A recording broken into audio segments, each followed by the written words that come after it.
Ladies and gentlemen, from the Microsoft Theater here in downtown Los Angeles, brought to you by Shawn Porter Promotions. Are we in 2018? Because Jamal Charlo for sure. What's up, everybody? Welcome to the PorterWay Podcast. I got to talk over these dudes because they've been having a show. This is how I go. I want you guys to make sure you subscribe to our membership. Become a member. You can see everything that's going on behind the scenes and stuff like this. You get to see the conversations that we have before we actually go on the show. And like I said before, these guys, y'all probably been together like 20 minutes. Y'all done had a whole 60-minute episode. Manner. Yeah, on time. Yeah. JYD, no hair, don't worry about it. How you feeling, boss? I'm good, man. Happy to be back in Vegas, down here in camp with Lara. Yeah. So that's a dope experience. Was with Sean a couple of days out the week, but now we're here in studio, man, putting it together, dog. Yeah. B-side. Yeah, he meant important, Sean. Sean Zittel, what's going on, big dog? What's going on, man? Hold on, JYD. Dog, I wish the people could have heard some of the things we were talking about. Some of that's under wraps, but yeah. Actually, you can hear it. You just have to sign up for our membership. Yeah. But no, good stuff about Lara. I'll just say this. Sounds like from what you told me, he's a fresh 41. Yeah, a hard-hitting fresh 41. Yeah, so to get into it without getting into it, is definitely Well, hold on a second. Let's go back. Let's go back. You said you've been in camp. You've basically been in camp and having actual fights for about 3 years now. Yeah. You turned pro 26. At 26 years old. And how long ago was that? Have you been pro for 4 years, or you going on 4 years next year? Yeah, it'll be 4 years next year in February. And so I just want to really articulate this to everybody. How many amateur fights did you have? I was 6-0 with 5 knockouts. My man has 6 amateur fights, 6-0. And really just put himself on this road of that's what I got to do, and that's what I'm going to do. You strike me as this kind of guy that you're going to do whatever it is that you make your mind up that you're going to do. Yeah, man. And it's funny. We got story time. We got time for stories. Yeah, cause it's funny because my folks feel the same way. Bree and Deja both feel the same way. Like even when it puts us at a detriment in the beginning, if I could have done some things differently at home, I would have. But being honest with you, this whole boxing game is literally like, but it's not just boxing, it's success in general. What are you willing to sacrifice? Like, what are you willing to lose to get what you've never had before? And just being honest with you, I couldn't really get a lot of fights at amateurs. People wouldn't really fight me, so they would show up to the show like, oh, no, we're not fighting him, whatever. So I ended up getting into a bunch of pro camps nonstop. So baptized in fire is either you get your ass kicked or you learn to kick ass. and I did both. So I've been in camp ever since I turned pro with Breadman, which was not of my doing. Right. My father was told no. Contrary to popular belief, everybody got stories and rumors on how it happened. The truth is, my dad was talking to Breadman, like barking on that tree for 3 years. Before you even knew about it. Before I even knew about it. And then Bread finally said yes one day when he had the rum. Come on down for a trial. We'll see how it goes. And it's been history ever since, to be honest. Yeah. It's just been history ever since. And, again... Do you still work with Brad? I didn't even realize. I did not know that until right now. I did not. I'm going to let this be known publicly and clearly. Like, I'm going to let it be known publicly and clearly. There's no offense to nobody else, but whoever feels that way, it don't matter. I'm not getting in the ring with anybody ever if Breadman is not in my corner. I'm just not doing it. I'm not comfortable going to war with nobody. What makes him that? That chemistry, the chemistry that me and him got. Like it's not just fighter trainer. Like that's my guy. Like that's really my guy. But on top of the fact that like if I wasn't getting what I was supposed to get, then of course changes would have to be made. But I'm getting what I'm supposed to get. His knowledge is definitely top tier, and also my loyalty that I got for that man. You know what I mean? For him and for my pop, Bree, Deja, like everybody that's on my team, but specifically to Breadman, he gave me a shot when dudes was like, he too old, he this and he that. And ain't no disrespect to nobody because I'm gonna keep it a bean. Like you supposed to feel that way. I had 6 amateur fights, like, and I was 23 years old as a pro, just starting. I've never stepped into a boxing gym before then, ever. So you're supposed to feel that way. Breadman gave me that shot on that level and said like, nah, we gonna put it together. And that's crazy because Breadman is like how do you want to say this? Like he's like an authentic boxer, boxing coach, boxing enthusiast. He ain't someone that just was a fan watching it. And I think I'm gonna try. Like he touched Naseem Richardson and everybody else that he needed to touch in order to get where he is as a coach now. So also a good media member. Yeah, he does this really good too. Yeah. So again, for him to look at JYD here and say, all right, I'm gonna take a shot with this young man. He saw something in him that he heavy understood. hands, power, and the mentality too. Yeah. You know what I mean? Yeah. The thirst, the hunger, the heart. Really, he saw it all. But my point is, for anybody that number one, you gotta understand that you gotta be special. So there's something special about this dude. I know what it is. Probably gotta punch hard. Yeah. If you're gonna start I don't think you gotta punch hard. I don't think that's a part of the equation. Who started late without power? God, Wilder, that's true. Rockman. I don't know, man. Yeah. You gotta crack. True. You need an equalizer. Yeah. You got to be able to put somebody out. Yeah. Jacobs. I know Jacobs was Danny Jacobs? Jacobs was 15 when he started, if I'm not mistaken. He might have been 14. 14, 15? But again, He's still young enough in your young 5. enough. but hold on a second. And he knows my guy. Me starting at 8. When we fight at 14, there's an advantage there. and I told people, I say I made the mistake of underestimating him in the first round. I just never saw him before. Just never saw him before. But after that, it got real serious in like 30 seconds. But it was nothing I could do about it. Yeah. And I was talking to, I did an interview with, shout out to Gareth over there in the UK. Gareth Davies. Yeah, I did an interview with Mr. Davies a couple days ago, and he mentioned me fighting Danny Jacobs. Yeah. And he asked, how many times did you got? I said, man, I think I'm 1-6 against Danny. Yeah. I'm easily 1-4. He was Jake LaMotta. Danny Jacobs was Sugar Ray Wow, Robinson. I'm easily 1-4. That's crazy. And you got some help with the judges. So that's neither here nor there. That's history. I'm not getting involved in it. My point is, when you decide that you want to do this and you want to take it serious, this dude has been nonstop for 3 years. And I'm not really sure when he's going to stop. He don't think he's going to stop until he get to his first world championship title. I got a feeling that it's going to slow down for him because he's going to get to a point where you're going to have to be very selective who you're fighting. And, your checks are going to get a little bit thicker. And, you're moving right now, number one, because you have to, and you're trying to continue to feed yourself and all those kinds of things. All that's going to slow down. But again, my point is to see how consistent you've been working at a high level. It should not surprise anyone that you're where you're at now. So, but I appreciate kudos that. to you, big dog. I'm gonna say two things. One, have a reason. You better have a reason. Right. My reason was my firstborn daughter. She needed open heart surgery when she was 3 months old. Me and her mom. Beyonce. Me and her mom had no idea. We walked into the hospital, thought it was just a regular cold, and then literally the doctor was like, "So how long has she had a heart murmur?" And we like, "What?" Wow. And then he was like, "Oh, I'm not a cardiologist. Let me come call a cardiologist, but something's not right." The cardiologist told us it was mitral valve regurgitation. Long story short, skipping all of the details, seeing my daughter lay on that table after she left surgery with 9 tubes in her, dead essentially, like in a machine keeping her alive. It was like, I gotta do more. I gotta do something to make her life better. One, and then two, especially whether you starting late, early, or in between. I grew up with a family. I was the youngest out of the oldest. I had an older brother. Long story short, my older brother, one day we was playing football. We was on the same team. He tackled me really hard. Boom. We was doing a hit and drill. I ran through him the first time, but he wasn't trying to tackle me. He wasn't trying to hurt me. Just giving y'all a quick story of it. I'm talking crazy to him. Yeah, you ain't like that. At the time, my brother is the top linebacker in the city. You ain't like that. And he's like, please shut up. Just stop. No, I'm giving him hell. He told the coach, yeah, line it back up. We line it up. I come downhill. Boom. Boom, he cracked me. And next thing I know, my feet was moving, but they weren't moving no more. Wow. And then I was looking up at the sky, and then boom, I got drilled into the ground. That was the first time I ever got hit, and my breath left my body. Yeah. It just got done raining that day. Our field was muddy and nasty. He took a knee right over top of me, Oh, snap. grabbed my face mask and told me, you don't know shit. Shut the fuck up. And smushed my face into the mud, stepped on my helmet, got up and walked off. Damn. And then they said, that's practice. I said to say this. When I started boxing, starting late, I went in that gym. I carried that same lesson to here. Shut up. You don't know shit. And that's what I do. Breadman, he said it in multiple interviews, this kid don't question me about nothing. I don't question Breadman. He don't owe me an explanation for shit. Shut up and do what you're told. That's how I was raised. That's what it is. So you fight. Yeah, you coach, I fight, that's it. I don't, what's the game plan? Whatever Breadman say.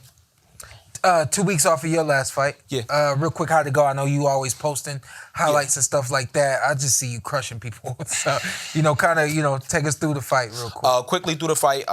First round, just a little fill-out round, of course. Then I caught him with a shot right there. Boom, temple shot. He reached in too far with a two. He tried to shoot the two underwards to the lower, to the body. I stepped right over, boom, hit him on the temple. Delayed reaction, he takes the knee. Pause. Mm-hmm. That moment right there, is that a natural moment for you, or is that something that was taught to you and you fundamentally saw it, or did you instinctively see it? Do you know what I'm saying? Yeah, I see what you're saying. Yeah. It's a bit of both, but everything that Breadman teaches me, we literally do in the fight. Yeah. So we went over specifically that in camp. I believe I have footage of us going over there, and if I don't, my dad does, of us going over specifically that in camp for the fight. So when he kind of reached in, boom, I made one mistake with how I did it, but I'm not going to talk about it. But I'll tell you off there, both of y'all. I made one mistake, and me and Breadman laughed about it. And we had a discussion about it. I made one mistake. So he took the knee, and then we finished the round out. So I come out in the next round, and catch him with a boom, boom, double hook, bang, bang, right behind the ear. He falls down. Then just body work, top work, things like that. Then his corner saw enough, so they threw in the towel. Yeah. So that's kind of how it went. And where you at now, record? 13-0, 12 knockouts, 1 draw. Anybody talking about prospect this or that? Anybody talking about let's line them up? I hear a lot of people talk about a lot of stuff. As much as I'm on social media, believe it or not, and my DMs is, yo, I'm gonna make this publicly known. Y'all can DM me as much as y'all want to, dog. I don't want to fight you. I'm a duck. I'm a coward. Bro, y'all be wanting the amount of. Is this the camera I'm on? Is this my camera? You might be on that. I might be on this one. I hope I'm on this one. I'm looking at this one. Y'all know what to do in the room. Y'all be wanting to outprice yourselves so crazy. It don't make no sense to me, bro. Like, if I'm a bum, let me be a bum, but don't ask for the amounts of money that y'all asking for to fight this bum. So I don't want to fight y'all. Leave me alone. And the Misfits boxers, y'all are so super cool. We are chasing world titles right now, but congratulations to y'all. Yeah, you're not messing with the Misfits? Leave me alone. They cool though, man. Y'all are cool. So now take this and then get y'all views up from it and y'all money from it. I'm a coward. I'm done with y'all. And then real quick, you in camp with Lara right now? Yeah. Just 1 week with So far it's been a week so far. I got here Sunday. Yeah. We started on Monday. And then just to go now where Zittel was at. Full circle. Fresh 41-year-old. And I'm happy to hear that. I don't know if y'all know this about me, but I'm a Lara fan because I've always seen that there's so much more to him than what most people talk about. There's more power. I think I think there's. I mean, we've seen that at 160, but against okay opposition at this level, and that's what makes people say, how real is it? And how's it gonna look against Janabek? Yeah. I mean, what I'll say is this, without saying too much, because I'm not going to do that. Yes, his hands are hard. I'm gonna be honest with you about that. His hands is hard. He's accurate. And if you feel as though, Lara is gonna be an easy night for you, excuse me. If you feel like Lara is going, my mouth was closed. I thought it was a good job. My bad. What are you gonna do? But no, shit was in his chest. It was I wasn't going to do the whole mouth open job. In the gym, that's how we rock. Go ahead. But if you think it's gonna be an easy night with Lara, shit, y'all got the night to do it, so show them. That's not just for Janabek, that's for anybody. Hey, that's what boxing is for. The beautiful thing about boxing is all the talk gotta stop. I get to punch you in your face, you get to punch me in mine. Let's really see how I go. But Lara's looking good. Compared to everybody else that you've been in the ring with, do you see something different when you're looking at him? Is it? I feel like he's a puzzle. Is he like the 10,000 piece puzzle that, you know? Yeah, so it's funny, right? Because he does still have good movement. I can't make this up. He still got good movement, but even when he decides to sit still, he can do both. But when he does decide to use his movement, he knows your distance so well. Like, he's not a guy that doesn't understand distance. You didn't get to this level not knowing distance. He understands distance so well. Sometimes you be going cut it off, and he'll be like, nope, pop, pop. Yeah, or he'll make a move and it's just like, I can see why. And still dance. He still can dance when he chooses to. So it's just like, it's definitely a good joint. And you know, I'm here to do my job at the end of the day. So, you know, my job here is to, you know, try to get him ready for the fight. That's what I was called in for, so that's what we're going to do, and we're going to see on the night of the fight. That's how I describe the movement of those, the Cubans, the Puerto Ricans, the Dominicans. Their movement is boxing movement, but there's a little bit of a dance. It's a dance in there. It's a little bit of a dance. It's sexy, y'all. They don't care being in the gym with them, Cubans, Dominicans, they don't care what song, like what the song is, as long as it got that rhythm to it. From Britney Spears to Whitney Houston to Mary J. Blige. I've heard so many songs. I'm like, yo, this is good. And they all just, even Morel, like everybody just, and I'm just like, yo, this is crazy. It's not even about the words to them. Can we dance to this shit? They some dancing motherfuckers, man. they gonna dance, bro. Alpha. Let's get to these fights that just went down over there in England. I really only want to talk about the main event, but go for it. Adam Azim did good against I do got to salute Adam. Yeah. Yo, he showed me he went next level. That was next level. Yeah. That was next level. I didn't know.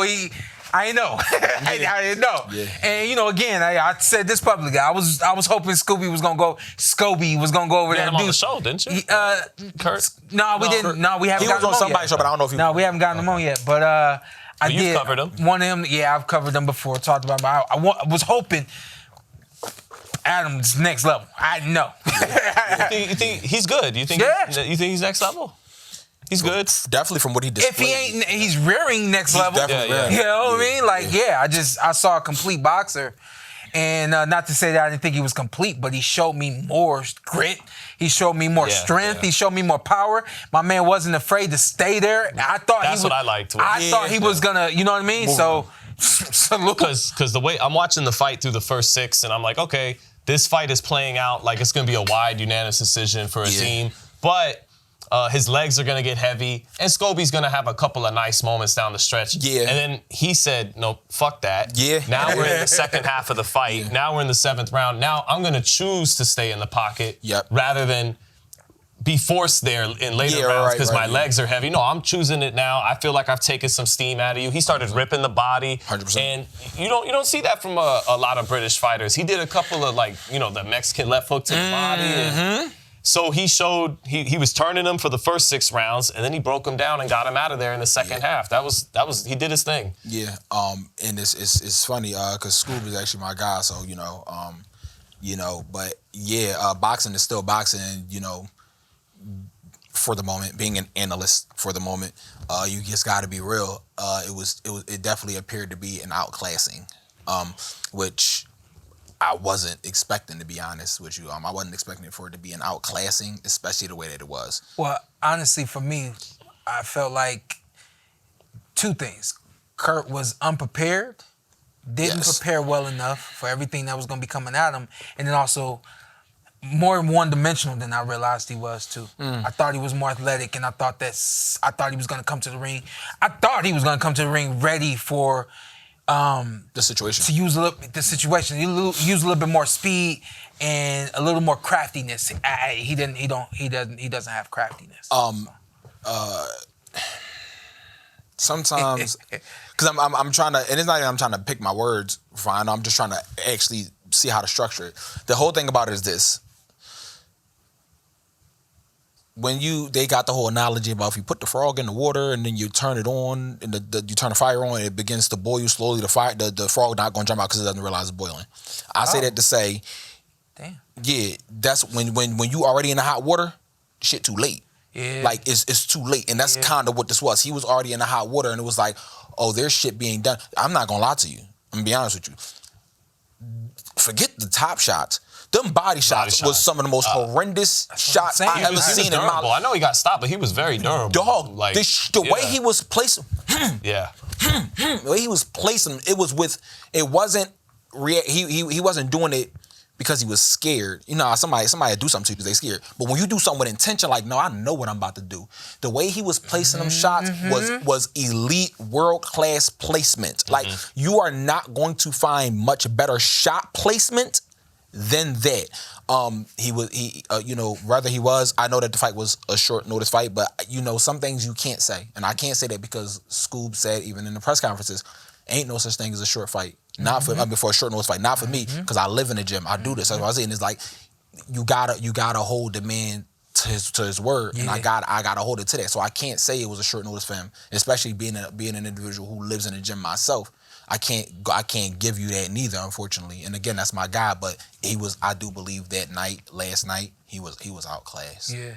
Well, I never heard that story about the frog. Yeah, you put a frog in cold water and then turn the fire up. They won't jump out because they're boiling. They don't realize the temperature changed. Have you done that before? Absolutely not. No, I'm not even sure if it's a true story, but people use it as a metaphor and stuff. So I've never heard that one before. But Catterall? Azim. Well, just for the last one, Azim. He's got that lineage, man. This is Khan, Pakistani Brit, Pakistani descent, British, national. Shiraz, same thing, and now Adam Azim. So, they're building their lineage, man, of their own. Well, they're carrying it on. Right, carrying it on. There you go. Yep. For sure. Yep. For sure. Hopefully we get Adam. I got it wrong about Hamed a couple months ago. I said he was Pakistani. He's from Yemen. So, my mistake. Okay. Yeah. For sure. Yeah. I didn't realize that. I was working off you. Ignorant Americans. That's working off you. Jack Catterall? With Bozy? With Bozy? I feel like even with Bozy, man, he is what he is. He is what he is. He's a good fighter. Yeah. I caught bits and pieces of the Jack Catterall fight, so, and it's funny. Please, y'all, stop. Y'all saw Jack Catterall fight last night. Yo, bro, what you thinking about your stablemate? He's not my stablemate. You know, I don't train with. Shout out to Bo, that's my guy. I don't train with Bo. You know what I mean? That's my old head, man. The whole team, they all my guys. But I don't train. Yo, that's your stablemate, bro. No. Shout out to Jack Catterall. He did his thing. Did he come over? Was he in Philly? I have no idea. I'm really not in the gym. I'm not in the gym. So I don't know. Yeah. Main event. Conor Benn, Chris Eubank Jr. Yeah. People was going off about the entrances. It was cool. Yeah, that was cool. I mean, dog, no, forget they was cool. Eubank, John, bro, and don't worry, I'm making another skit about that too. Eubank, dog, that 50 Cent intro, everybody in the hood, everybody who know Get Rich or Die trying that album, dog, 50 came out with the mink on they head on the minks, 50. And then the last one they played, I whoop your head, but that's my assume, two niggas in the front, two niggas, yo, bro, man, the voice in my head. For Judah. Bro, that's what I'm saying, the voice in my head say, man, I'm not even gonna get y'all fined and beat my tower. Bro, 50 was going off with that joint. I was like, no. Yeah. Yo. And it was all downhill from listen, but just so we know, before we actually get into the fight, the next time something like that happens, take note. Somebody unplug the aux, dog. Don't let your opponent walk out to no banger shit like that. Take the aux from this nigga. Unplug the aux. Kick the DJ booth over something. Don't let somebody walk down with that much aura and sauce, as the kids say, dog. Yeah. That was crazy. Shout out to 50 Cent. That was a crazy, crazy joint. Beautiful. I loved it. Please continue the fight. I don't even know where to go now. Crazy. And then Conor Benn, his was fly too. But his was fly too. 50 took it, bro. You thought, it was cool. Bro, I grew up on Get Rich or Die Trying, bro. That album, bro, that is literally one of the best, that's top 5 best rap albums in history ever. That's a fact. That's a fact. That's top 5 ever. That and TM101. TM101 by Jeezy, that and TM101 is two. They call it TM101 the street Bible. And Get Rich or Die Trying is right there with it. Damn. They are two of the best albums ever made in history. Damn. Ever. I ain't gonna touch it. I would say the two biggest rap albums of the new millennium, 2000 onward, is Get Rich or Die Trying and the Marshall Mathers LP. MMLP was crazy. Those were the two that I remember were just everywhere. Yes. Everybody, the moms knew the songs. And Eminem is my favorite rapper ever. So yes, I do know MMLP 1. It's come on, bro. That's what's happening. Yeah. Well, get to the fight then, goddamn. Who's starting off? Who's kicking us off with the fight? Go ahead, Sean. You kick us off with the goddamn minks and shit. I gave the third round. I'm going to backtrack, but I did give the third round to Eubank. So did I. thank you. See, I know what I be talking about. Yeah. So I gave that might have been the only round. That was the only round he won. There was maybe one, you know. I didn't give him nothing. I think some people. I gave him the third. Yeah, I can't remember what round it was, but somebody tried. But I gave him the third. But from round 1 on up, you got to understand this. People ask me all the time, hey, how do you beat a taller fighter as a shorter fighter? Watch that fight. That fight is how you do it. Constant ball of motion. Not even just only a constant ball, but it's the truth. Yeah. Not only just constant ball of motion, right? It was when you have the shorter man out jabbing the taller man and being more accurate with the jab than the taller man, that's one problem. But then also the feints were another problem. Yep. The movement was another problem. But I'm going to tell y'all what the biggest problem was. There was one big problem, and the same thing happened in Usyk Fury, should I say 1. 1 up top, 2 down bottom. I don't care how big and strong you are. I don't care about any of that. When you let somebody keep touching you with a straight 2 to the body, you're not going to have you're not going to have a long night at all. It's going to be a short night. And if it is long, it's going to go how it went last night. You cannot allow somebody to keep stabbing you to the gas tank like that. So that was the first Usyk with the left hand. With the left hand. Round 1. Round 1 on boom. Yeah. So that's exactly what Conor Benn did. He utilized the jab more people, and then you start to see, because I was actually commentating the fight on my TikTok, you start to really see how much people don't understand boxing, right? People got into this notion of saying, Eubank isn't fighting back. It's not that he's not fighting back. It's that he doesn't understand the distance. That's 1. He does not understand the distance. 2, when you have somebody that every time you move your hands, they are punishing you for moving your hands, you tend to stop moving your hands as much. You keep them home because you want to defend yourself. Then when you got somebody to keep stabbing you in the body, it makes you hesitant because now he stopped boxing. He's not boxing as well. A lot of time to be able to be that good mobile boxer, you need to have your legs. If somebody keeps siphoning the gas tank, you don't have your legs anymore. So it just turned into a slow massacre because of the fact that he was just stabbing and stabbing and stabbing at the gas tank and causing a slow leak. And then it got into the later rounds, man, and at that point, I feel like Conor Benn did not care, and he didn't. He didn't care about Eubank's power no more because you ain't got enough to hurt me. But then another dangerous problem is that people don't understand. Because Eubank would counter him in spots down there, but there was nothing on it. But it was nothing on it. And then when Eubank tried to get wind sprints, it was just that wind sprints. So when you have somebody giving you wind sprints and you know they tired, they're going to give you the wind sprint and then they're going to try to back off about you. Don't allow them to do that. Tell them what the wind sprint is. The wind sprint is you get a quick little burst of energy. And then you realize you just used all your reserves, and now you're just like, yeah, you fucked up. Now my turn. So the problem is when you let a guy wind sprint on you, you don't let him take that break. You go cut his ass right off and you put that heat on him. Why? Because that's when he's trying to take a break. No, live with the consequences of your actions. And that's what happened. Conor Benn was making him live with the consequences of his actions. And then another dangerous thing that happened was Eubank became, I do believe, up until he got dropped those 2 times, it was a big portion of the fight where he became punch numb. Where he wasn't even really fully feeling the shots no more. He was just taking blunt force damage, and it was just bad.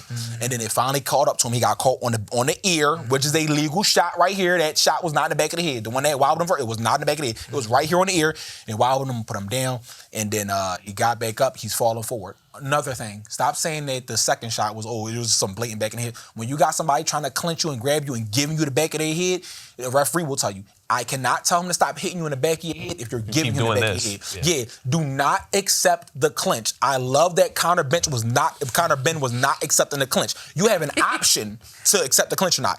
Don't accept the clinch. So he was moving back from the clinch and threw the shot, and it landed where it landed. That's not my fault. That's your fault for putting your head down and clinching. Shout out to Eubank because he didn't car. I need that kind of referee in that boxing match I had as a kid. Remember? I told you about. The kid kept turning his head. He had his stepdad break us every time. Anyway.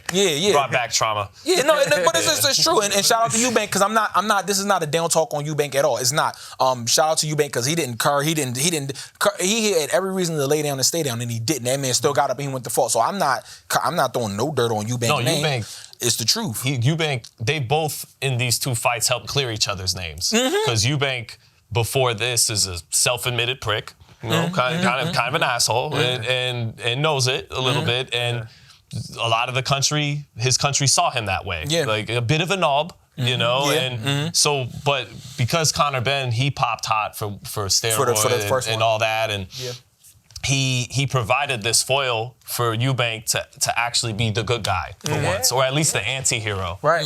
And then he backs it up by winning the first fight and winning it on fumes, having to win it on all heart down the stretch, last 5 rounds on fumes. And that makes people go, okay, I may not like you, but I respect you. I respect you. And that's what. And then for Conor Benn, he actually gets to move on and have a career again because he took his suspension. He took tough questions from me out here for the Pistol Pete Dobson fight. He took a licking the first fight. He got slapped across the. So people are like, all right. And we're in the social media age. There'll always be memes about him and everything, but people, it's like, all right, enough's enough. You ate your crow. Yeah. What's next? You going to 54 next? Can you make 47? Right. He gets to have his career again. Yeah. So these two. Boiling frogs and eating crows now. Yeah, man. You know, a lot of animals. Shout out to the animals. PETA, don't shut us down. And lastly, stop bringing up the rehydration. That's one thing I hate, man. Fans love doing it. Stop talking to me about rehydration clauses. If you sign that contract willingly, you sign that contract willingly. If you are fighting someone, let's just say you are moving up, and the champ say, we got to fight in a phone booth with broken glass on the floor. Well, you better go ahead and get you some wooden shoes made and keep your hands up, because that's what you got to do. Yeah. If you decide you want to sign that contract, I don't want to, oh, well, they should do a trilogy at 163. For what? For what? Conor Benn is already coming up in weight. Now y'all want to give it Eubank even more of an advantage? If Eubank can't make the weight, that's okay. But stop trying to act like the rehydration clause is the problem. You signed it. If you signed it willingly, you got to live with the consequences of your action. Because guess what? If he'd have won with that rehydration clause, he won with the rehydration clause. Come on, bro. You know what, though? At the same token, though, just like you're saying, you got to hold it. I think you got to hold it if you're the fighter putting it in the contract. So, Conor Benn, it's like Tank and Ryan, right? Yes. Okay, you did that. You were good business. Yes. You made him get down to a weight that's probably uncomfortable for him. Yes. You knocked his ass out. Yes. Don't cry when we bring up, he was a little weight trained, though. Yeah. I think that's the other side of it is if you do that, Conor Benn got the rehydration clause. Smart. It paid off. You won the fight easy. Now we got to bring up he was totally weight trained. That's not taking credit away from you. That's calling a spade a spade. But I can say this, right? And you world-class fighter, world champion, hold 9 yards on the cool shit, tired. right? Yeah, of course, former. But we both know that boxing is also a game of what? Advantages, right? Anytime you take a fight, whether it was in most cases, you know, you may have been giving up height, but you still feel like you had the advantage on movement, this, activity, Anytime a fighter takes a fight with another fighter, I don't care what the level is. It could be the bottom of the barrel to the top most elite level. Anytime a fighter takes a fight with another fighter, there are advantages. And even in your mind, if you're saying, I got this advantage over him, boxing is nothing more than a game of advantages. So if that rehydration clause is a part of your advantage, cool. But but on top of that, me being the king, I deserve everything because you coming to my house to take what I got. I would never complain about no man putting nothing in his contract when I'm coming to take what he got. I'm not worried about it. If I got to get a nutritionist, I'm going to do it.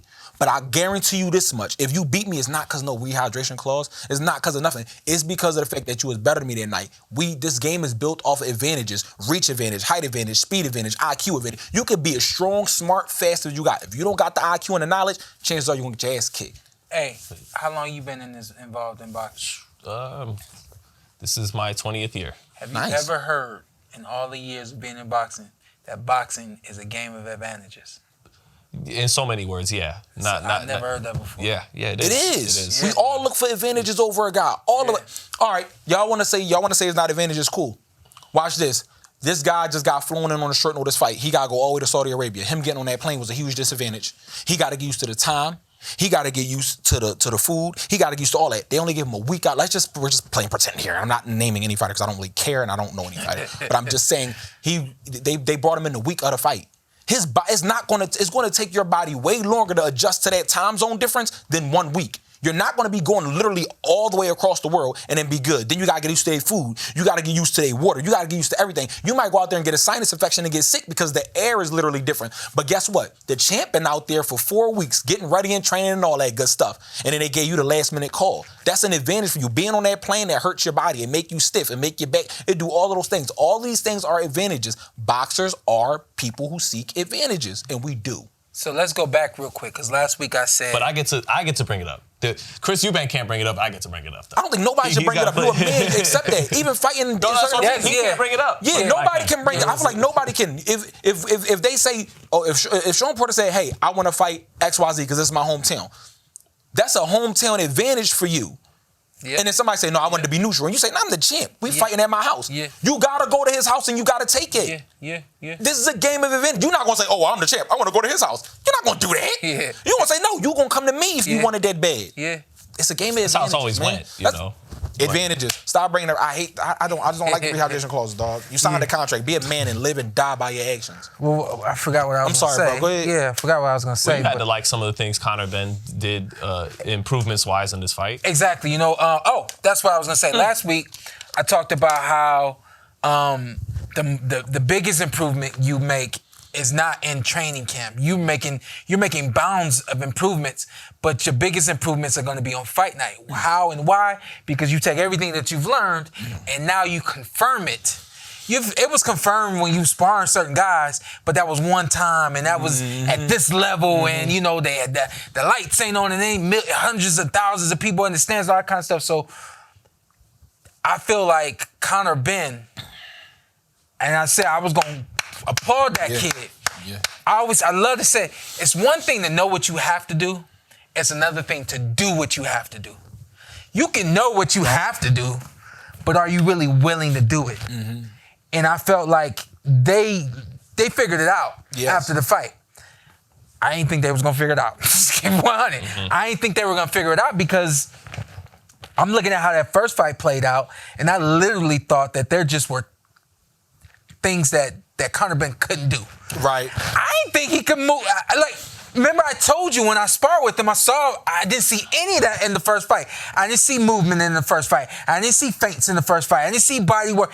Everything we saw on fight night in this one, I didn't see when I was in the ring with him for 4 rounds when I went over there, what's that, earlier this year, whenever it was. And I guess for the sake of words, I was just like... it was a 7 compared to Boots' 10. You didn't mean it to be a dick. You were just... Or 7.5. I think it might be 7.5. Maybe an 8, but 7. Anyway. Remember what I said? I remember. Y'all go check the tapes, I guess. Well, fight night against someone on the same level as you, he was literally a 9.5. In my opinion, he's a 9.5. And I thought that again, like the certain things that I saw when I spar with them. Now again, it's one thing to spar with somebody. I know this guy's retired. All this kind of stuff. But when you go into the ring on fight night and you implement those things that you're relaxed, that you can do in a relaxed state, when you can be in a stress state and still perform in that relaxed manner, I felt the ring championship too. I want to ask both of you guys. Going forward for Conor Benn, what did you guys think of how he went about cutting his distance and his feints were something different? I'm seeing all the European feints and then out here in the United States, you guys tend to put that shoulder into the feint and all that. He was kind of bending his knees from far out. Yes, but it worked for him. His method of doing it. How'd he go about cutting distance, his feints, and is that going to translate at the championship level at 54 or 47? I'm not sold that it does, even though he's a really good athlete and he's got a lot, and he's a warrior. He's got balls and he's athletic, but he got better. Yeah, he did. We noted the improvement. The next fight is supposed to be this times 2, times 3. So he's supposed to be better the next time he fights based off of this experience right here. I think it translates. I think he's mean enough. He's mean and athletic, and crazy enough. And again, I was impressed with his maturity. To the point of your question, you're looking at Boots, you're looking at Virgil, you're looking at Murtazaliev, you're looking at... he called out Barrios straight away. Yeah. But I like a fight with Barrios at 154. Who gets him, Ryan or him, is the question. Who gets the shot? But I think that a fight with Ryan is a great fight at 154 pounds. I know Ryan's, 147. But that's a great fight for Ryan at 154. I think that's a pick'em fight because based on their attributes. I'm impressed, man. And of course I'm happy for the kid, but I'm impressed more than anything. I'm happy to see him do what he needed to do to win the fight. And for me, my thing was, how are you going to cut down the distance? How are you can't forget about the jab. You can't forget about the feints. I feel like everything he did on fight night were the things I said. I don't think he has the ability to do these things, but these are the things he needs to do, And he did those things. So I'm just happy that he was able to put together the game plan and implement it. Yeah. I think this goes back to like. How was he fainting though? What did you go? I appreciated the feints. It was his brand. What do you mean? How was he? What do you mean? How was he? It was an awkward version of awkward his brand. Awkward as hell. But for me, this to your question of like, does it go to that championship level? It goes back to a game of advantages for me because the problem is now his last 2 fights were against Eubank. Okay. So that causes a huge problem of Roy Jones Jr. You've been up there for a while now. You plan on coming back down? Right. So it may have, we don't know, because it would have worked before, but then when you got to cut that weight back down again. So yeah, we talking about fights at 54. That might be the move because what if you can't make 47? No, he ain't. Why would you? So you know what I mean? So why would he says he still can. He said that, but and of course fighters say a lot of things. Who's told me that? He moved up to 154. Yeah, 154. So for me, it's just like him moving down. He absolutely has to understand it could work. If in fact he moves down to the proper weight. Should he stay at 160? No, I don't believe he should stay at 160 at all, 100%. But I do believe if he wants to go to 154, he should go to 154, because then he has a better chance at those advantages of working. The problem that he causes for other fighters is this: he has the advantage of being awkward, and they have the disadvantage of being textbook. So the biggest problem for a textbook boxer. Did you see that Top Rank card last night? Just because there was a fight, Lindolfo Delgado, he got dropped and almost lost, and then he got back up and knocked the guy out. No, he got the decision. It was close, but Delgado was so much more fun, like textbook sound than this dude he was fighting. Yes. The dude was so awkward, and that he damn near lost the fight just because, like, it was what you were saying. Yeah. It was working against him. Yeah, because what the problem is. Manny Pacquiao, the shot that he dropped Thurman with. Yeah. No one expects that shot. Why? Because 1-2, what's the next shot? 3, if you're a textbook boxer. Yeah. He said 1-2 over the top, swivel jab down. 1-2-1, right? With his feet, like not even fully underneath them. Right? Yeah. So, but that's such a stupid shot, right? Sometimes you'll get a guy in the ring with you and you just be like, he's just doing a bunch of dumb shit. Like, I don't like, what are you even doing? Because he's a textbook boxer, and textbook boxer knows textbook boxing. Mm-hmm. So with him having that awkwardness and that weirdness, of course, if it gets figured out, of course, Lennox Lewis, beautiful jab. A lot of awkwardness is nullified by jab and proper steps, right? And hand placement. So if you can put that jab, people were kind of in my comments, and I was saying I'm not going to agree with that. People were saying like, oh, he got worse with Bomac. I'm not going to agree with that. And the reason why they saying Eubank got worse. Yeah. And the reason why is because if you actually listen to what Bo was saying, Bomac was actually giving the right instructions, but the problem was the gas tank was siphoned. Right. Also, people overlooked the fact that... He could have had Eddie Futch, Bomac, and Angelo Dundee in the same corner. It wouldn't have made a difference. Yeah. And I'm going to tell you why. People also overlook. Go back and watch the fight. He got hurt in the first round. He got hit with a hook and he got hurt in the first round as well. So that makes me want to ask you guys something again real quick, because I saw this... And then we got to get to... I'm sorry, yeah. I'm a wrap up. I'm sorry. Just because I saw the same thing last week with Erickson Lubin that I saw from Eubank, which is... We talked about this. They wear this... Talk about nothing. Yes, we did. They had an expression that they knew they were in trouble, that they knew they were in for a long night. And it's crazy. Yeah. Dog, people kept saying, oh, why Erickson Lubin just stopped boxing? Because if you watch, he got hit directly on the tip of his chin. That's why he went up against the ropes. He fell up against the ropes because he got hit on the tip of the chin. Yeah. I just saw back-to-back weeks where these guys knew early in the fight it wasn't their night. Mm-hmm. They knew it was going to be a long night. He got hit on the tip of the chin. He fell up against the ropes. Eubank got hurt in the first round with a hook. He got hurt with a little shot. You can't tell I can scream out as many instructions were, hand me the monkey wrench. The monkey wrench. The monkey is right there to your left. If you don't know the difference between your right and left and you don't know what a monkey wrench is, guess what? There's 10 other wrenches over here. You're going to be like, this one? No, nigga, you don't know what a monkey wrench is. Give me the monkey wrench. That's what the problem was. He did not have the capability to do that because he was hurt in the first round and then his gas tank got siphoned. He didn't just stop boxing because it's rigged or whatever y'all love to say. No. Real quick, real quick, and we done. Just yes or no. Chris Eubank fights again. Conor Benn? No, he's not. I'm sure they're probably going to be talking about a trilogy too. So Ben said no, he's not doing a trilogy. But, but I don't know.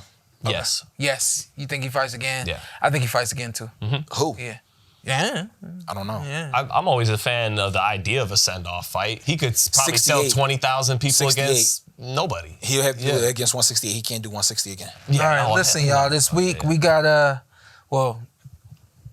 this episode we've had frogs, we've had crows, and we've had monkeys. We have. We did. Let's move forward. Okay, let's leave the animals behind. Yeah.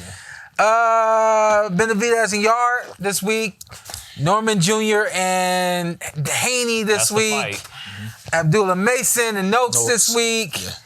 And bam, kicking it all off against Fernando Martinez. Our run time right now is 45 minutes. I'm gonna keep it short, I promise. Let's just go Brian Norman Jr. and Devin Haney. Oof. Let's just do co-main and May. That's really the main event. I mean, this is by far the best card in terms of American talent they've done over there. And I think everybody feels like Haney and Norman's the real main event. This card is gonna deliver. And here's the thing though, now that it's here, I think 3 out of 4, you could pretty much expect Bam Rodriguez to win, Abdullah Mason to win, and David Benavidez to win. Yeah, all good fights. Yes. Sure. Haney Norman is the pick'em, is the 50-50, wild card. is the one. It's the wild I don't even want to pick it. Yeah. To be quite honest. Yeah. I really don't. I want to just say, take the floor. Who do you got? Going my man Haney on this joint. Ooh. My man Haney. Hey, yo, Grandpa. Shout out to you, Grandpa. Last time I was in Vegas, we ran into each other a couple times. You know who you is, Grandpa? My man gonna outbox your son. I'm gonna put it out there. He gonna cook him. He gonna outbox him. He gonna put on a boxing clinic. Now, of course, being realistic, it's boxing. So does anyone have a puncher's chance? Yes. Anyone has a puncher's chance, of course. But again, I got my man Devin Haney on tape. Y'all can play it back on tape. He gonna outbox him. He gonna put on a nice little clinic. It's gonna be too much for him. The IQ difference is gonna be a lot. And that's just how it's gonna go. I'm calling it what it is. Grandpa, see me when you see me, Grandpa. Hey, look into Brian Norman's eyes. I don't see nothing. And say, I don't see nothing. Look into Brian Norman's eyes and say it again. Yeah. Let me go over it because I want. Yeah, and say it again. My man right here, he gonna put the boxing clinic to you real quick. Now, do he look like he believe in you? I don't care what. Do he look like he believe in you? Listen, I'm gonna tell you like my man Samuel L. Jackson said. I don't give a good goddamn what you believe in Django. You feel me? Yeah. I believe if you don't come out, my man. I don't give a good goddamn. Come on, man. Come on. That's what I'm going with. When did you see him spar Jawns? What year was that? This was, wow. When did he come to Philly? I can't remember. This was a minute. My memory's bad. This 2025, so what, like 23? 24-ish maybe, because this is 23, late 23, 24. Had he beaten Santillan yet? No, it couldn't have been, right? No. Because he had just, he wasn't signed to Top Rank yet. So here's the thing. At that time. Before the Santillan fight, outside of the Crawford sparring rumors, which people tell me they've been there, and they say he did very well. Against Crawford? Yes. I don't know. Right. It's hearsay. I wasn't there, you weren't there. But, I mean, people from Atlanta who are professional fighters claim to have been there, told me what happened. He's from Atlanta, right? He is. Okay. So, yeah. But that'd be like saying the Philly guy said that he dropped him that Boots dropped him with a body shot. That'd be like them saying, well, JYD's from Philly. Of course he's going to say Boots did it. So maybe the ATL dude was telling the truth. Right? Anyway. But despite that, and it was heading into your fight. It was when Terrence was getting ready to fight you. Oh. And it was, I guess, the weekend when Jamel Herring fought Shakur in Atlanta, and they sparred, and it was great work from all accounts, right? And I think Norman does hold that in his back pocket, even though it's only sparring. Yeah. To know you held your own with the best fighter in the world, okay, that's good. Yeah. But here's the thing. I saw him fight Quentin Randall at T-Mobile. I'm looking at my guy Sam Gordon, who's a really good writer at the San Francisco Chronicle, and we're just like, we don't see it. We don't see nothing special about this guy because we're fixing our eyes on him because we hear good things. But then I go to San Diego. I thought Santillan was gonna grind him down. That fight was set up for him to win, and I get it. It's a come forward fighter. Yeah, right? It's not a real puzzle to solve. He's a grinder. Same thing with Sasaki. Who was there at Cuevas? But here's the thing. Being there, I saw something. I didn't expect him to win that fight, and the way he knocked him out in enemy territory. And then did one of these. I'm gonna ask this question: was he winning that fight before the knockout? Yes. You think he was winning that From fight? round one. From round one on. He had the step. He had it. He had it. Okay. And I mean, Santillan was relentless, but I turned him away. And Emmanuel Stewart, you know what he once told Prince Nassim? What's that? Nassim was getting ready for Barrera, and he made HBO send him all the new Barrera fights. And he said, I went and checked, and he wasn't watching the tapes. He kept rewatching him getting knocked out by Junior Jones. Yeah. And he said, it's not the same fighter, Naz. So I say that to say, I think Brian Norman has definitely gotten better. But the caveat is it's been against come-forward fighters.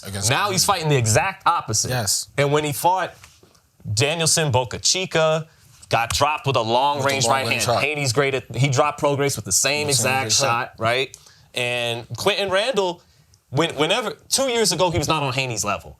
Yeah. If you put him at distance, he was lost at sea. He didn't know his distance like someone like Haney. But he's gotten better. I don't give a fuck who he's been fighting. He got better. That's fair. He got better. That's fair. This is the test how much better. And this is a fight where it's like my head, when I break down tape, the tape shows Haney a little bit. He got an edge. He's a better boxer. Skills pay the bills. Yes. Haney's a little bit more of an excellent all-around just boxing skills. Yes. But Norman, my gut says Norman's a little underrated. Norman has timing. Norman might be able to hurt him with a jab. Norman's jab is a power shot. Now, he's a little bit one-handed because I interviewed him and he goes, well, he could debunk all the narratives about the left hook. I'll knock him out with the right anyways. I haven't seen him knock anyone out with the right. With the right. The right hand is always this setup for the power jab shot. or the hook. So I go back and forth. My gut says Norman. My gut says, you know, that the South got something to say. Yeah, he said. But the logical pick is, you know, Haney. But despite what the tape doesn't show is it does in the Ryan fight, but he may be damaged goods a little bit, and it's always precarious when you choose physicality over skills. But there is a physicality advantage for Norman. He takes punches better as fights go on. He adjusts, and his timing is good as fights go on. So I think Haney's going to hurt him early, might even drop him early, but I think Norman is going to catch up to him. And it's going to be an issue for Haney to keep him off as the fight goes on, maybe, and it's going to be an issue. The punch resistance is going to be an issue. Me and Sean got a tape breakdown we're going to do tomorrow. Perfect. For the first time, I'm a waffle. I can't come to a pick. And here's the thing, too. Devin Haney, he blocked me on Twitter, guys, because on the show, the drama unfolded here on the PorterWay Podcast. Am I blocked too? I don't know. I don't care. You probably are. But remember Brian Norman, he comes on, he goes, hey, I signed up for VADA and everything, but to be honest, can we get some different testing? Because this man's, rest in peace to late Victor Conte. Isn't this man closely affiliated with VADA? Didn't he once say he knows how to beat the test? And I said, well, Brian, to your point, I happen to have an interview from 4 years ago where he admits he knew how to beat the tests for VADA. And so I say all that to say, Haney's so good that I hesitate to pick Norman on that gut pick. Yeah. Because Haney's so good, I don't want to eat more crow from Devin Haney. We just don't. I don't know. I thought we moved on to food because you mentioned the waffle. You just don't know what Haney you getting. So I mean, you know, my take is very, very simple. Cool. If the best version of Haney comes into the ring, it's the version that you just spoke on. I mean, it's very clear. Yeah. And that version of Haney is going to force Brian Norman Jr.'s father to get in between rounds, tell him, son, you got to do more. You got to do more. You got to do more. You got to. We're going to, if your Devin Haney comes to the ring, we're going to see a sense of urgency from the Norman camp. Probably rounds 7 on. But I don't know if that Devin Haney, Why wait that long? Why wait until you're maybe down 4 or 5 rounds? Why? Because I think that they want to be calm. They want to be cool. Well, Brian, they want to feel like, well, he's throwing these BBs. I'm gonna catch up to him with my shotgun. That's what we want. And I think it's going to take that amount of time for them to realize, like, damn, you're one shot and you're missing. You're one shot. So if it takes you got to do a little bit more. To learn it, they might have to take their first L and lose their title to get that experience in the process. No, I'm just saying, you know, the sense of urgency that we should see, that won't take place until about 6 or 7 rounds in, when they're down. Would you advise that? No, I'm started round 3 or 4. I'm telling you. Yeah. Well, I'm telling you what I know. I'm telling you that you can't abandon the game plan. Right. But then about round 6 or 7 is when you realize like you gotta abandon the game plan. We gotta do it. We gotta start. You know what I mean? We gotta start doing shit. Yeah, exactly. Okay, so then what about this? Exactly. Which causes he actually has a 1 inch longer reach than Haney. Now that doesn't say Haney fights longer. Hey, he reaching now 80. You been Conor Benn. That shit matter. He reaching now 80. Some juice. I'm saying you been Conor Benn in the fact that Conor Benn is the shorter fighter and he still controlled the jab in the second fight. Oh yeah, in the second fight. So I'm saying, so you're saying that he's the shorter arms. What I'm saying is there any chance? I've got a puncher's chance at that. Yeah. No. That Norman doesn't have to be as aggressive as we think. Is there any chance he could box with Haney because he actually does have a good jab, a good lead hand?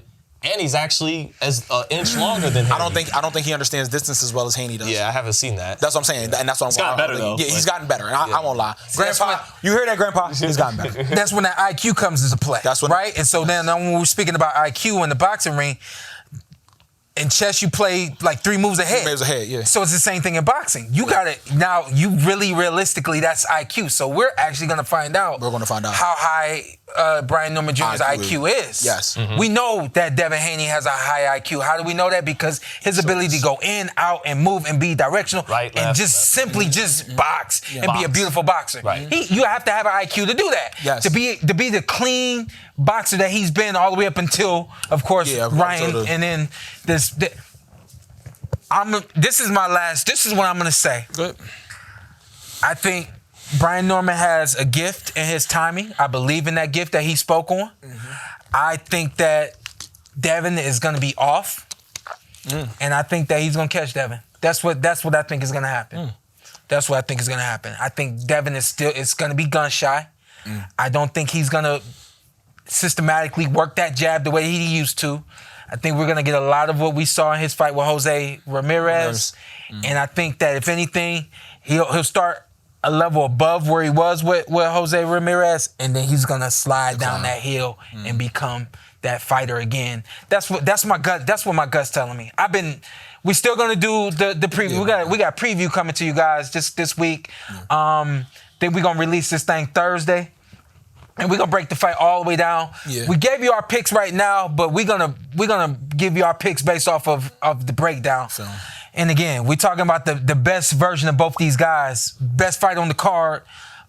We think that Benavidez is definitely gonna handle Yarde. Yeah. Although I got Benavidez inside of 10. I do too. But I think that I think something around there. He don't get overzealous early. No. There's no reason to. Use that jab. Because Benavidez's jab he has a great jab, but it hasn't looked too hot because he's been fighting really good movers. Yeah. And Yarde moves too, but big muscle bound dude. He's not moving like Morrell and Plant. So I use that jab early. When the big muscle bound dude starts to gas out, that's when you can get rolling downhill with the sexy Benavidez combos. But if you do it too early, the dude does have power. Absolutely. And I got 100%. Benavidez in 10. I got Benavidez essentially in the same Yarde's not a pushover. He's not a bitch. No. He's coming to fight.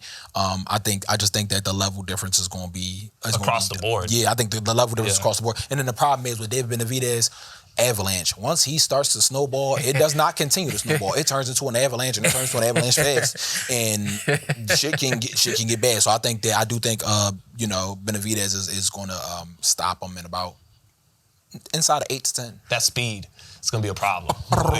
Yeah. Yes or no answer. Is this the fight that gets David Benavidez on the level that he should be in terms of recognition and stardom? I think he gets his first stoppage at 75. Yes. And I think he turns in the kind of performance that even makes his critics go, yeah, he needs his shot at the title. He needs to fight Bivol. He needs to fight better. He needs to fight. He needs to absolutely fight Beterbiev. 100%. I think the only hope that we have at beating David Benavidez is Beterbiev, to be honest. I think Bivol is 50-50. I think this fight should give him the recognition and the credit that he deserves because again, Yarde is of the status and level to put him there. But I think at 75, who's left? Really, you got Beterbiev, Bivol, 50-50 Bivol, and I think Beterbiev is the only person that could beat Benavidez. I think David looks great. I think David was a terror like early in his career before some of those little situations that he had, and I feel like after those situations he kind of it flatlined. Okay. In terms of like, you know, that Elevation. trajectory, it kind of just flatlined. I don't know exactly know what it was, but I think this is that fight that gets him back. Back elevating again. But he's got to look impressive doing it. He goes 12. Yeah, he got to be impressive. Fight, Yeah, no, it has to be impressive. Yeah, nice win, but you're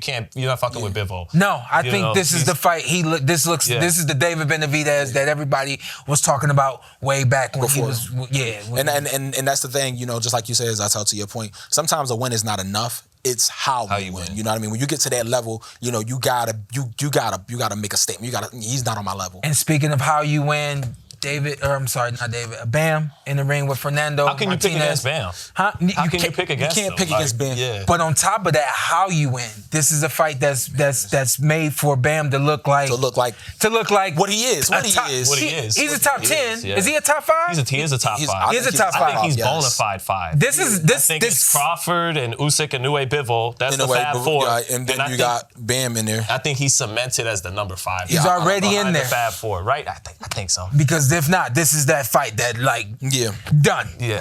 Bam Rodriguez is Martinez punches hard. Yeah. But he telegraphs everything. Good volume. Good volume. Yeah. Telegraphs everything. And he's a come-forward fighter. Speed. Which is not the best thing to be in the world when you're going against Bam Rodriguez. I just think that this is a fight that makes that Bam looks like an all-star. Look like what he is. Yeah. Jesse is like that. I don't know exactly what's coming from Noakes, but I know obviously we know what's coming from Abdullah Mason. Noakes is not a slouch. Like this is good. This is a good first title fight for Abdullah Mason. It's not bad, but and Noakes can punch. But he's running into a phenomenal talent, a special talent, and Noakes is just another good fighter who might be running into like the next Bud Crawford. You know, and I'm going with Abdullah Mason 100%. That kid has it. People try to pick little things apart. Yeah, he's got little things to work on. But everybody has things that they need to work on. I think that kid is going to continue to develop. I think he's going to continue to get better, and he's going to rise. I think he's the type of guy to rise to the occasion. Because even when y'all looked at the fights, the knockdowns, he still gets up and he rises to the occasion, and he goes back to the lab and he fixes what needs to be fixed. I think and even outside of boxing, him and his family is solid. But keeping it strictly boxing, I think that kid is like that. So I got Abdullah Mason. I got Bam Rodriguez. I got Devin Haney and David Benavidez. There it is. Before we get out of here, remind you guys, let's cue up the fan question of this week. Let you guys know we got fan questions, guys. There's a link. Just click that link. Make sure you get on, man. We want to see you guys. We want to hear from you guys. You get a moment to get on the PorterWay Podcast. Why wouldn't you want to do that? Let's show this fan question real quick. We'll answer the question. We'll do our motivational message. And we out here for the week. What's up, y'all? It's Sean from Texas here. Quick question. Which fight would you rather see? Crawford versus Janabek at 160 or Crawford versus Jamal Charlo, the big Charlo, at 168? Also, how do you feel about a Boots Enos versus a Bakram for the title at 154. Tough fight, but this would give him more leverage and build his name at the weight division. I like thanks Sean from Texas for throwing that up in there. Sean. Appreciate you. Listen, the rest of y'all fans watching this episode, y'all follow suit. Go ahead, click that link below. Submit your questions. We want to see you guys. We want to hear from you guys. And again, whatever y'all ask, we answering. Yeah. I'm a pitch it to you first. Keep it short. I would. Go for it. I'm gonna keep it short. I would rather see Crawford and Janabek. I'm gonna be honest. I think Crawford in either of the Charlos it's not something that I want to see. I think he beats both of the Charlos, and honestly, I think he stops both of them. I think he stops both of them. And yeah, Janabek.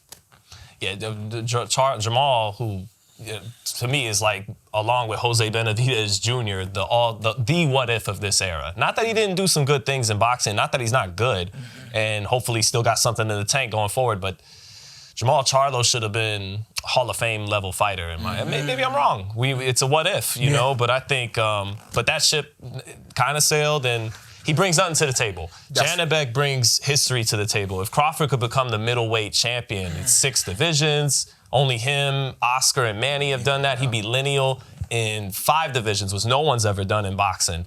So easily Janabek, you know. But I am a Jamal Charlo fan. But and then the other one was hold up. And then so for me, I'm never gonna let go of this animosity and energy that Crawford has had with both Charlo brothers for as long as he had. That alone for me says, oh yeah, let's see it. But also let's think back on Floyd Mayweather. It was always said Floyd is giving fighters chances to make money. No, you're not gonna beat them, but you have an opportunity to put some legitimate cash in your bank. And I think that Terrence is now in that position where you can either take on Janibek, history, all those kinds of things, or you take on a fighter that at this point in time could be considered a less of a fighter.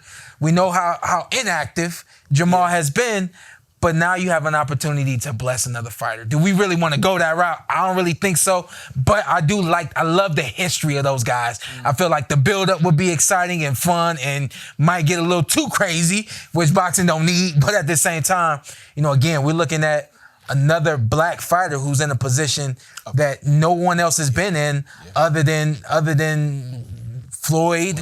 Mike, I think, was in that position Leonard. But we don't see Leonard and Ali and Robinson. Leonard, Joe Louis. That's about it. We don't see it we don't see it often. But all that said, I think that Janibek and Terrence makes more sense. Keep in mind, Terrence is someone that does things with his heart. I think his heart is in the fight with Janibek more than it is. I was pleased to see that he cares about this boxing nerd shit that I care about so much. I'm like, oh wow, you still care about winning the middleweight title and picking it up? That's awesome. But I also just a closing point on my end. Also is that Crawford, man, mentally he has a sick mind, and I love it because he needs to be in situations where he feels like he's doubted in. I don't. People feel like, oh, you can't beat him because this. I feel like with the Charlos, they don't like in his mind, they don't really bring that to the table for him. But I feel like with the Janibek, with the whole Janibek thing, I feel like that's saying if Janibek gets past Lara. There it is. There it is. You got to say if Janibek gets past Lara. Yeah. If that happens, then I feel like people won't be like, he gonna be too much for Crawford. He long. Well, at least give him a real chance. Give him a real chance, which will piss him off enough. Yeah, and that's gonna make him be like, and that's gonna make him say, no, because Crawford don't like being in the situation like, we think he going. Crawford don't want that. That's why people say what they want in closing. Man, I can't. It's not a thing where I love it, but I love how he was raised. His mom put a monster in that boy. She put a monster in that man. She really did. And hey, good, bad, or indifferent, how people feel about it. That woman put a monster in that man, and he thrives off of that. Yeah, so 100%. Let's go real quick on Murtazaliev and Boots. So I love that fight. That was the question. The question was, do we think we should see him in a fight? Yeah, I do. I think that's the fight that. That's the stamp on. Let's get Virgil Ortiz and Boots. I said that like 3 weeks ago. Yeah. Go ahead, go. Look right there. See, that's over a year ago. Oh. Right? So over a year ago. We talked about it too. Boots versus Bakram was a video I made a year ago with my man Raheem. Yeah. And I don't know. It's okay. Boots is. It's hard for. And that's not an easy fight.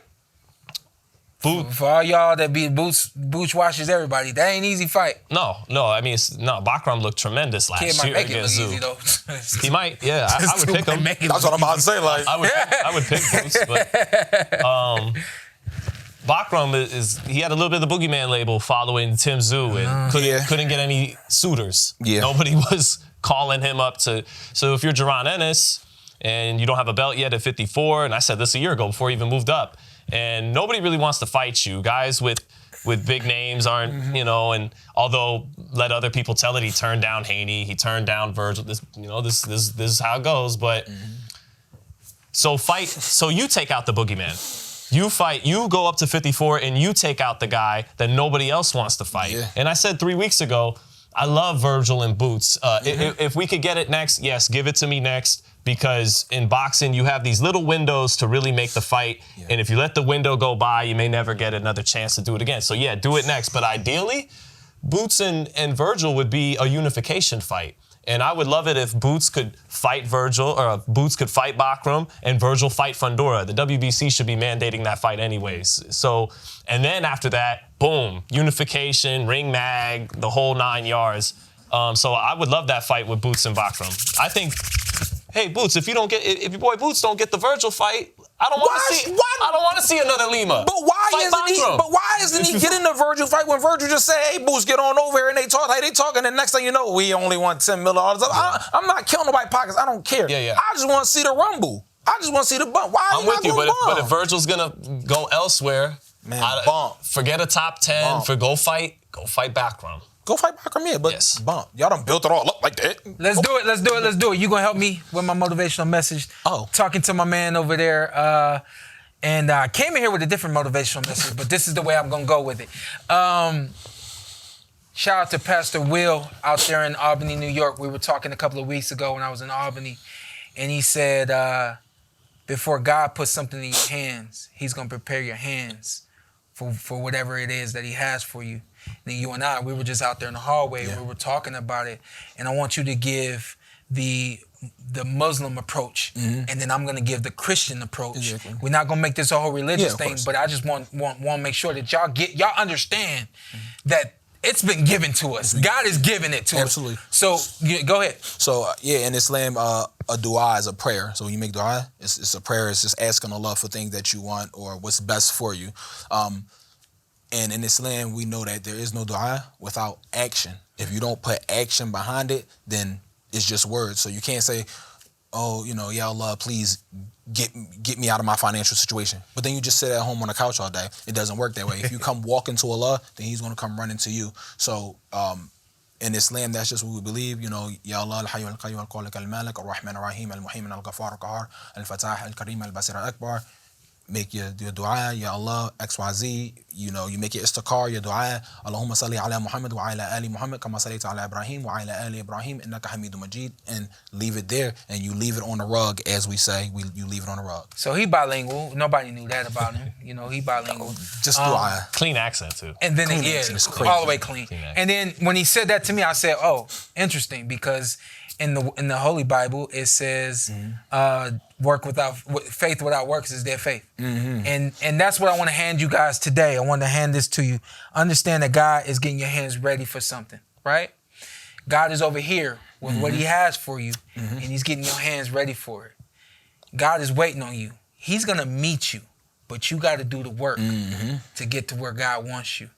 Make sure you get those hands ready and do God's job. This is the PorterWay.